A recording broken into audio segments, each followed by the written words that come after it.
Bueno, el Garden of Eden reproduce el jardín natural, pero totalmente artificial. Pero al mismo tiempo sigue teniendo la poética del jardín, o sea, la poética del paseo, del disfrutar de un tiempo, de mirar a las flores, de poder pensar. Hay que dar importancia a nuestro mundo, a nuestra naturaleza, a nuestra realidad, y no siempre la idea de que un día podremos tener otra realidad.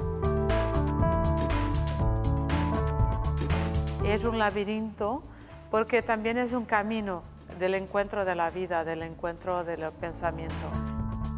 Estas son flores chinas que yo he comprado en China, pero después he desarrollado todo un proyecto técnico, también arquitectónico, más complejo, para dar esta idea, esta ilusión de otro mundo, de otro lugar.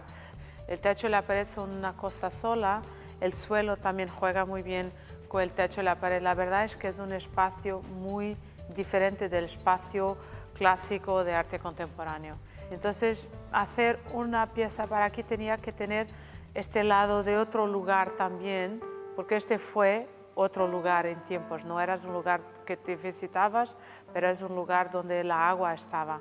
Entonces dibujé a la medida del espacio el jardín.